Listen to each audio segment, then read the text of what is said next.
สวัสดีค่ะอยู่กับฝน ชนันทชัดนะคะ ตอนนี้เราอยู่กันที่เจจูค่ะกับ ABT เจจู 2025 ค่ะ เมื่อ1ปีที่แล้วนะคะที่นี่คือที่ทำให้ฝนเนี่ยได้โทรฟี่แรกค่ะในรายการ Women Event นะคะหลังจากนั้นเราก็เดินทางเพื่อตามหาโทรฟี่ต่อไปแล้วก็ผลงานที่ดีขึ้นตามลำดับค่ะซึ่งก็วนมาครบรอบ1ปีที่ ABT เจจูอีกครั้งนะคะตื่นเต้นมากๆที่ได้กลับมาที่นี่นะคะแม้ว่าการเดินทางเนี่ยจะใช้เวลาอย่างยาวนานแต่มันเป็นสถานที่ที่พูดเลยว่ามีความทรงจำมากมายเกิดขึ้นที่นี่ค่ะก็เป็นอีกสต็อปหนึ่งที่ฝนประทับใจแล้วก็อยากกลับมามากๆครั้งนี้ก็เลยได้มาเช็คอินค่ะตอนนี้เราก็อยู่กันถึงที่นี่แล้วค่ะค่ะแน่นอนรายการใหญ่รายการแรกเลยนะคะที่ได้เลือกเอาไว้ก็คือ Women Main Event ค่ะคือก่อนหน้านี้นะคะรายการ Women Event อาจจะยังไม่ค่อยเยอะมากนะคะแต่ในช่วง1ปีที่ผ่านมาเนี่ยรายการ Women Event เยอะขึ้นเรื่อยๆเรียกได้ว่าเกือบมีทุกวันและที่สำคัญรายการ Women Main เนี่ยก็จะเป็นถ้วยสิงโตตัวใหญ่ขึ้นด้วยเป็นสิงโตแบนนะคะเราก็อยากจะเป็นแชมป์รายการผู้หญิงรายการใหญ่ค่ะอันนี้ก็ต้องลงแล้วก็ถัดมาจะมีเป็น Main Event นะคะรายการสำคัญที่สนใจแล้วก็จะมี Zodiac ค่ะแล้วก็แก๊งไฮโรลเลอร์นี่ฝนเลือกรายการที่ค่อนข้างยากขึ้นอลังการขึ้นสำหรับทริปนี้ค่ะฝากส่งกำลังใจให้ฝนแล้วก็นักโป๊กเกอร์ชาวไทยทุกคนด้วยนะคะไปติดตามภาพบรรยากาศของทริปนี้กันได้เลยค่ะ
แม็กเลดเลยคือนี่มาขึ้นมาเพื่อลงกันนี้ปะ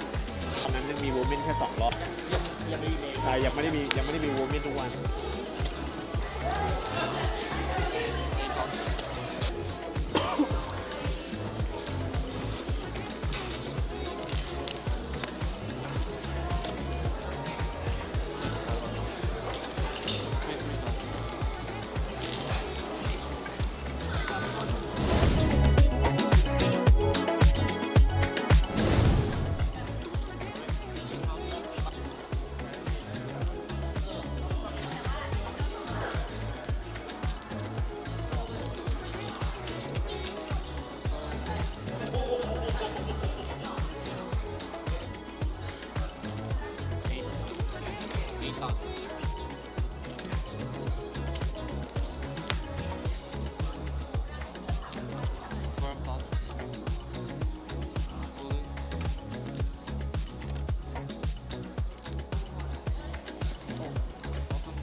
Bowling hall in there.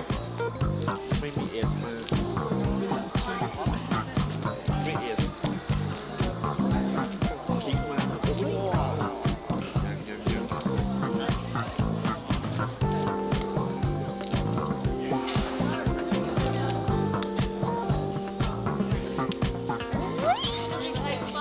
เขายัง So all the 9 players, we are in the money. Yeah, we are in the money and we need to prepare for final table. รายการแรกไฟนอลเทเบิลแล้วค่ะ ถ่ายรูปแล้วสบายใจแล้ว ดีใจกว่าได้ถ้วยอีกอันเนี้ยก็คือเข้าไฟนอลเทเบิลแล้วได้รูปด้วยนะ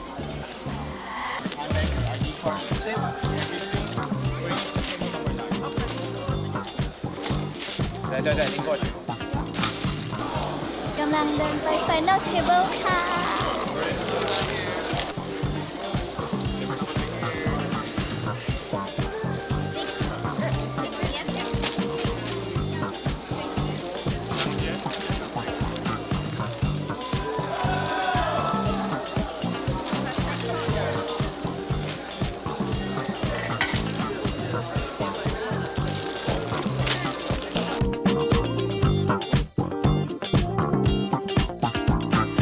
ตอนนี้เข้า Final Table เรียบร้อยนะคะ แล้วก็ ITM แล้วด้วย เราก็จะต้องแข่งกันต่อเพื่อโทฟี่ค่ะ แต่ว่าดูจากเพลเยอร์นะคะ ก็มีผู้เล่นที่แข็งแกร่งมาก ๆ อยู่หลายท่านค่ะ แล้วก็ทำให้ดีที่สุด ไปพยายามกันต่อ 3,000, 6,000, 6,000 for big plan and T. Button number start number 9. The Larry Shuffle up and deal.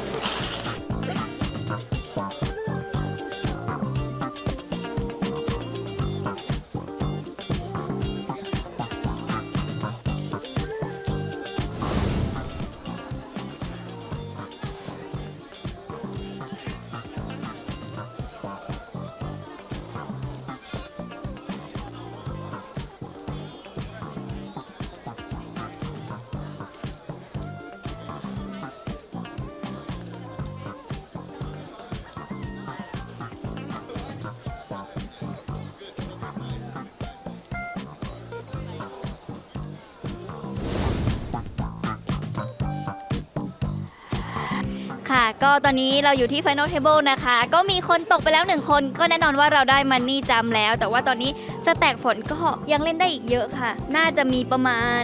20 บิ๊กบายนะคะ แล้วก็แต่ละคนเนี่ยค่อนข้างใกล้เคียงกันอาจจะมีคนช็อต แต่ว่าเราก็จะต้องอดทนเล่นให้ดีนั่งต่อไป แม้ตอนนี้บอกตรงๆว่าร่างกายจะอ่อนล้ามาก แต่ว่าจิตใจยังโฟกัสอยู่ค่ะ เมื่อวานนะคะ4 ทุ่มออกจากบ้าน มาถึงที่เจจูนะคะ5 โมงก็คือเราเดินทางประมาณ13-14 ชั่วโมงมาถึงปุ๊บเนี่ยเขาปิดโคลสเล็กโคลสตอน5 โมงครึ่งก็คือฝน last minute เลย5 โมงครึ่งฝนรีจิสเตอร์มาแล้วก็เล่นยาวตอนนี้ก็คือน็อกรอบนะคะ24 ชั่วโมงยังไม่ได้นอนก็แนบๆไปหน่อยบนเครื่องบินอะไรอย่างเงี้ยค่ะก็เลยล้ามากแต่ว่าด้วยความเป็น Women Main เนี่ยเป็นรายการที่เราอยากเล่นแล้วก็เป็นรายการใหญ่แล้วก็ถ้วยก็สวยด้วยก็เลยฮึดมาถึงตรงนี้ค่ะก็หวังว่าจะไปต่อได้ดี ถ้าจำมันเริ่มเป็น1 ใบอินอะเพราะว่ามันจะเริ่มเยอะแต่พอจำอันเนี้ยมันยังไม่1 ใบอิน แล้วสแต็กขนาดนี้เราทำอะไรกับมัน 18 วิก่อน 18 หลังเบรกนะคะแล้ว แต่หลังเบรกเพราะว่ามันก็ยังมินเรสได้มินเรสไปโฟมินเรสไปคอได้ แล้วเพ่นไทยขึ้นมา เพราะว่าโอเว่นเท่าเดิมได้เพราะว่าส่วนมากเขาไม่ได้รีแจมใส่ผลไลท์ขนาดนั้นพวกเนี้ย ไลฟ์แปลว่าอะไร ไลท์แปลว่ากว้างถ้าผลโอเพ่นแล้วอาจไม่ต้องกลัวโดนรีแจมเยอะเพราะว่าเขาไม่ได้รีแจมแบบถูกต้องเขารีแจมไทย แล้วเขาดีใจมาก็ ก็หมอบได้มากกว่าปกติด้วยเพราะว่าเขาว่าจะรีแจมไทยกว่าปกติ มาถึงวันแรกก็ไฟนอลเทเบิลเลย เอาหน่ เก่ อง ย เกิน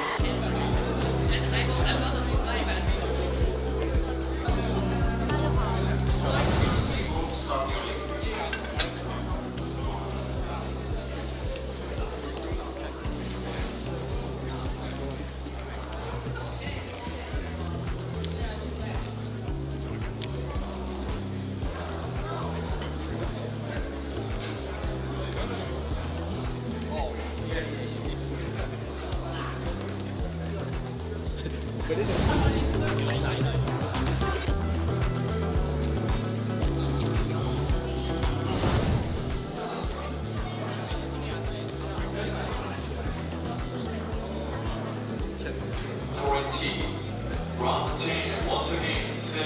14, 14, round 10.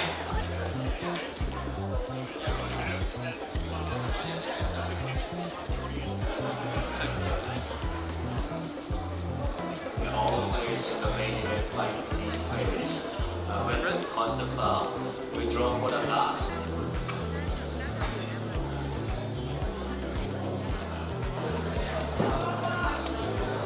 Fun is play the 100K career one by in women's main event. Now we are down to the 6th player of the 61. She's still in the life. So, fun, so. Get a champion, and then we go drink and celebrate.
Okay, sir. Check.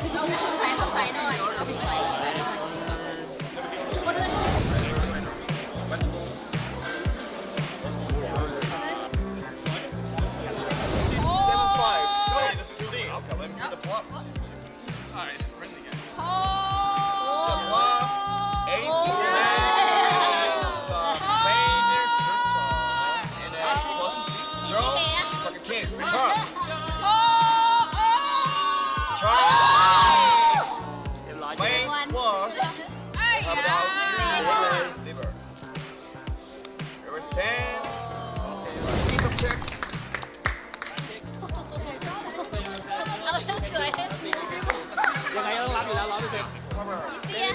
ได้ไม่ผิดเลย Right, women's main event, final heads up. Get her. อีซี่อยู่แล้วพ็อกเก็ตคิง ยอดยอด ใครไม่รับโหหวานเจี๊ยบเลยเอาค่ะก็สำหรับวันนี้นะคะเป็นวันแรกที่มาถึงเจจูคือเมื่อวานเนี่ยออกจากบ้าน4 ทุ่มนะคะเพราะว่าไฟล์เราตี 1 ซัมติงค่ะแล้วก็ชั่วโมงบินทั้งหมดเนี่ยประมาณ16 ชั่วโมงรวมแบบเปลี่ยนเครื่องรวมเช็คอินสนามบินนู้นมาเช็คอินใหม่สนามบินนี้นะคะแล้วก็มาถึงโรงแรมเนี่ย5 โมงเย็นที่เจจูแล้วรายการ Women Men Event เนี่ยค่ะมันจะโค้ชตอน 5 โมงครึ่งซึ่งเราก็ทำการเช็คอินอะไรแล้วก็เดินมาถึงที่แข่งนะคะเหลือเวลาประมาณ5 นาที เราก็ทำการบายอินสำเร็จเพราะว่าคือตอนแรกฝนคิดว่าถ้าเกิดว่าเรามาถึงเลทอ่ะก็จะไม่ได้เล่น Women Men แต่เป็นรายการหนึ่งที่แบบเราอยากเล่นอะไรอย่างเงี้ยก็เลยตัดสินใจว่าวินาทีสุดท้ายเราก็จะเล่นพอลงมาเล่นปุ๊บก็มีแอคชั่นมีแฮนด์อะไรอย่างเงี้ยนะคะแล้วก็ทำให้เข้า Final Table ค่ะแล้วจาก Final Table เนี่ยเราก็เหลือกัน3 คนซึ่งเราเหลือประมาณ 12-13 บิ๊กนะคะก็จะเป็นช่วงที่แบบอาจจะมินเลสได้ถ้าเกิดแฮนด์ดีมากๆหรือว่า all in อาจจะมีเซมิบัฟบ้างอะไรอย่างนี้นะคะทีนี้เมื่อกี้นะคะสิ่งที่เกิดขึ้นก็คือฝนเป็นบิ๊กบายนะคะแล้วก็ดิลเลอร์เขาหมอบไปบิ๊กบายเขา all in ใส่ฝนนะคะฝนก็เปิดดูมี Pocket King นะคะก็ easy ค่ะ easy call เขาถือเป็น 75 suited นะคะตอนเราเปิดโชว์ดาวมาเนี่ยก็คือนำเยอะมากแต่ว่าพอเข้าฟอบอะค่ะเขามีฝัดรอแล้วก็เทิร์นเขาก็ติดฝัดเลยทำให้เราไม่มีโอกาสแซงแหละทำให้ฝนได้ที่ 3 มานะคะก็สุดความสามารถแล้วแต่จริงๆเป็นจังหวะที่ดีแล้วก็อยู่ในโพสิชันที่ดีมากๆกับแฮนด์ที่แบบรู้สึกว่าหาโอกาสแบบนี้น้อยมากๆก็เวลเพลย์คิดว่าเล่นแบบ A บวกแล้วกดดันหรือกลัวบ้างไหมกับการได้นั่งปะทะกับผู้หญิงที่เขาว่ากันว่าเก่งระดับท็อปโลกเอาจริงๆนะไม่ได้กดดันหรือกลัวเลยคือการที่เราไม่ได้เอาภาพลักษณ์เขาค่ะมาเล่นในแฮนด์อะมันทำให้เราตัดสินใจเป็นตัวเองมากขึ้นคือถ้าเราแบบรู้สึกว่าเฮ้ยคนนี้เก่งเราสู้ไม่ได้แน่เลยค่ะต่อให้เรามีแฮนด์อะเราก็ไม่กล้าเล่นแอคชั่นในจังหวะที่ควรทำเราก็ไม่กล้าทำเพราะว่า เราไปติดกับภาพลักษณ์เขาเราไม่ได้เล่นเป็นตัวเองหรือไม่เล่นตามเกม ตัวฝนเนี่ยคือพอได้ยินคนบอกว่าอ๋อเขาเก่งนะอะไรเงี้ยเราก็แค่ฟังแล้วก็ดูสถานการณ์มีแฮนด์ที่ฝนแบบทรีเบสใส่เขาบัฟใส่เขาเยอะมากๆเพราะว่าตัวเขาก็อาจจะคิดว่าเฮ้ยเราก็เล่นไทยอะไรเงี้ยเขาเรียกว่าอะไรคะก็รีเฟกกันก็เล่นกันไปกันมาถือว่าแฮปปี้มากไม่ได้เล่น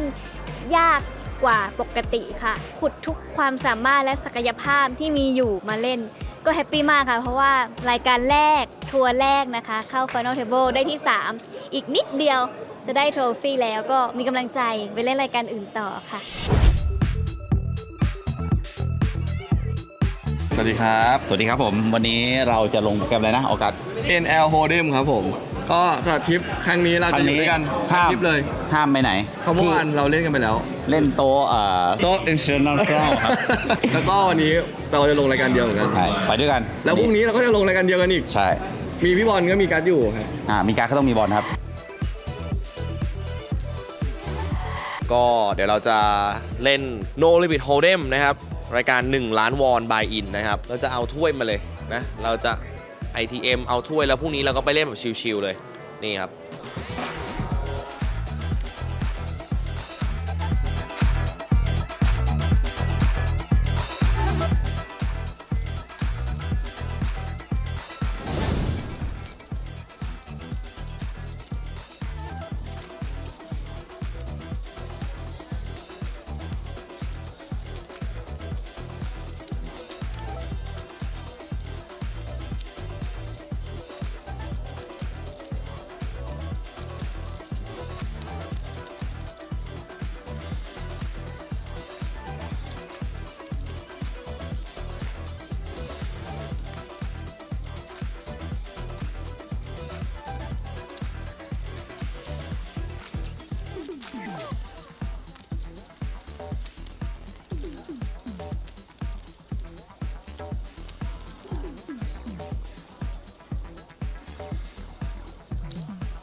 ชนะเฮ้ยน้ำเย็น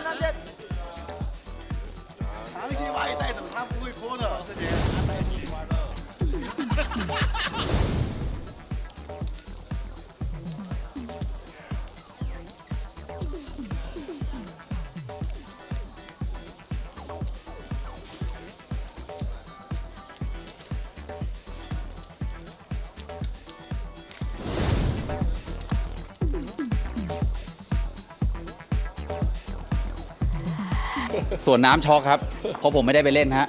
บังเอิญแบบดันเก่งซะด้วย จะไปถ่ายคอนเทนต์ซะหน่อยไม่ได้ถ่าย ไม่ได้ถ่ายเลย ยังอยู่เขารอบอยู่ เนี่ยนั่งนับเมื่อกี้มีอยู่ตอนนี้4 หมื่นเกือบ50,000แม่งต้องอยู่ มีเท่ากัน แม่งต้องอยู่ต่อวะเรา ก็คือการ์ดเหลือ2ชิปอะถ้าที่ถ่ายเอาไว้ก็เหลือ2ชิปก็กลับมามี 4-5 หมื่นเหมือนกัน โอ้ย2 ชิปยิ้มแล้วนะ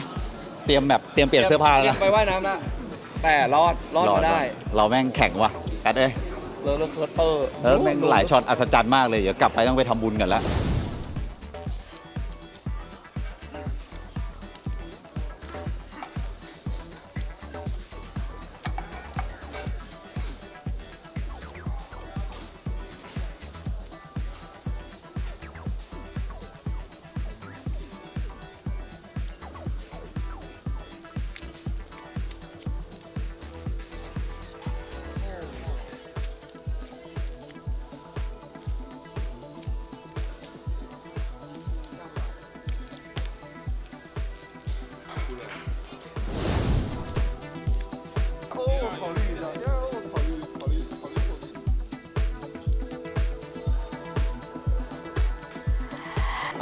เมื่อกี้ลงโพเอมครับโชว์แรกครั้งแรกครับ คือถ้าเปรียบง่ายๆเลยก็ปกติทุกคนจะต้องว่ายน้ำอ่ะจะฝึกว่ายน้ำอ่ะก็ต้องลงสระเด็ก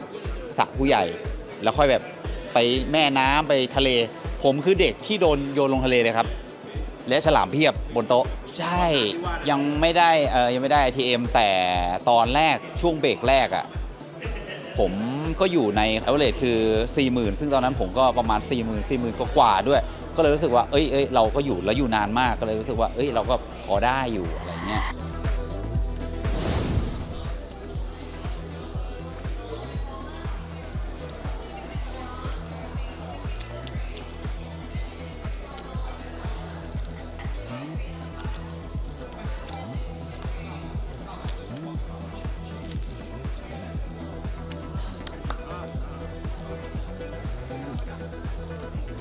ไม่รอด ครับเมื่อกี้ก็เล่นรายการโฮเดมมานะครับขึ้นลงแบบเยอะมากแบบสแต็กเหลือแค่2เหรียญอย่างเงี้ยตอนแรกอ่ะแล้วก็กลับมาแบบมีเยอะมี 5-6 หมื่นอะไรเงี้ยแล้วกลับมามีน้อยอีกแล้วก็กลับมาเยอะอีกอะไรเงี้ยซึ่งก็เป็นอย่างนี้มาสักพักหนึ่งจนเมื่อกี้นะครับก็คือบายมันขึ้นไปแพงแล้วก็เหลือแค่ประมาณไม่ถึง10บิ๊กบายก็เราถือ AK แล้วก็ all in ไปอะไรเงี้ยเขาก็รับด้วยเอท6ซูท6ตกครับทุกคนเรียบร้อยอุตส่าห์นั่งมาตั้งหลายชั่วโมงแล้วก็ได้พ็อกเก็ตเยอะมากพ็อกเก็ต7พ็อกเก็ต8พ็อกเก็ต9แล้วก็พ็อกเก็ตแจ็คพ็อกเก็ต8แพ้2ทีแล้วก็พ็อกเก็ต7ชนะเฉยงงมาก แต่พ็อกเก็ต9เหมือนว่าจะชนะทีหนึ่งแล้วก็อีกครั้งหนึ่งต้องเลสไปแล้วโดนออกอินก็เลยหมอบอะไรเงี้ยครับได้พ็อกเก็ตเยอะมากแต่ว่าก็เอาไม่อยู่ครับ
ตอนนี้ผ่านเข้า Final Table แล้วก็ ITM แล้วสถานการณ์ชิปนี่ตอนนี้น่าจะเป็นชิปลีดหรือที่ 2 ประมาณเนี้ยครับไม่เกินก็มีบางคนที่เก่งครับแต่ว่าเขาเหมือนไม่ค่อยเพชเชอร์ครับบนโต๊ะก็เลยทำให้เล่นง่ายขึ้นครับวันนี้ก็หวังว่าจะได้แชมป์แรกในรายการนี้ครับ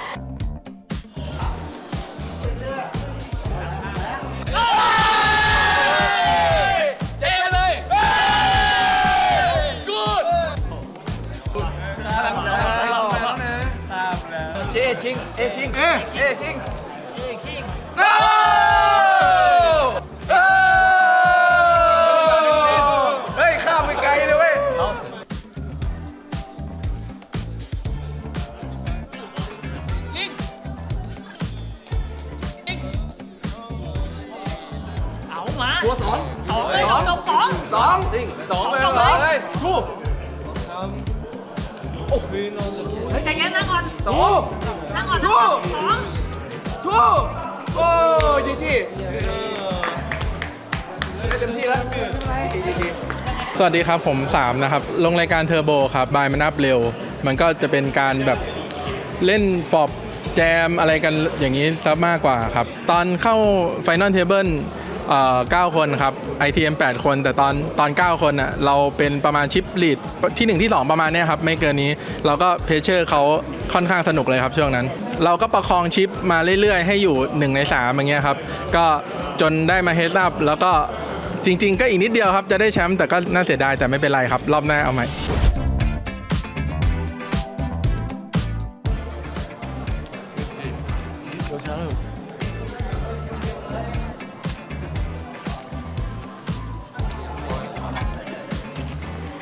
สวัสดีครับ วันนี้เล่นรายการ Super Hyper Turbo Bomb Pod ครับ ได้ที่ 6 ครับ จากทั้งหมด 55 คนครับ เน้นขโมยบายตรงกลางอะครับ เพราะว่ามันเป็นบอมพอดมันจะใหญ่มากคนละ1บิ๊บบายจากผู้เล่น 55 คนครับ ผมก็ผ่านเข้าไฟนอลแล้วก็จบอันดับที่ 6 ครับ ขอบคุณครับ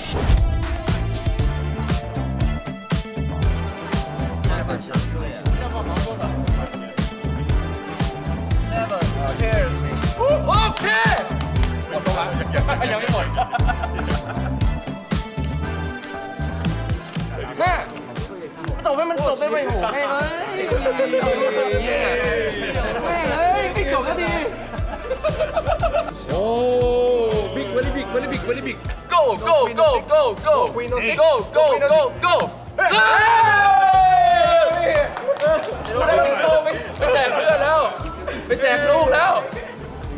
ขอบคุณมากครับพลาดเมื่อวานเอาวันนี้แทนขอบคุณครับได้สิงโตฝากลูกแล้วครับผมอ๋อ thank you very much thank you very much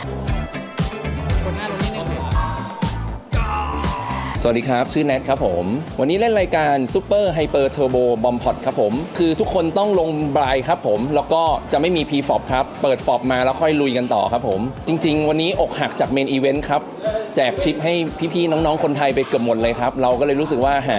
ไซต์อีเวนต์เล่นสนุกๆครับไม่ได้หวังอะไรเลยครับเห็นมันน่าสนุกก็เลยมาลงเล่นครับผมโดยรวมๆเนี่ยตอนแรกเราเล่นเหมือนแบบเป็นอีเวนต์เลยครับเล่นแบบไทยไปมาเราเห็นคนจีนข้างๆแบบมีทริคนู่นนี่นั่นจริงๆไม่มีอะไรคือพอยต์คือการขโมยพอร์ตเลยครับเกมนี้สนุกมากๆผมก็เลยตอนหลังเนี่ยคู่เล็กเราก็อัดคู่กลางเราก็อัดคือมีอะไรนิดนึงเราติดเรายัดหมดเลยครับแล้วเราก็แบบบายอัพมาเรื่อยๆเหมือนพอร์ตมันโอเวอร์พอร์ตมาเรื่อยๆครับผมสรุปคือสนุกมากๆครับคือยิ่งตอนหลังเราก็เกรงใจเขาเนาะเราก็เหมือนแบบพอเขาชิปน้อยเราก็เหมือนแบบบายช็อตเลยครับออินอย่างเดียวเลยคือไม่ดูไพ่ด้วยเขาก็ต้องคอตามโดยที่ไม่มีอะไรนะสุดท้ายก็กินเข้ามาได้ครับผมก็มีความสุขสนุกมากๆครับผมคือแชมป์รายการ Super Hyper Turbo Bomb Pod ครับผม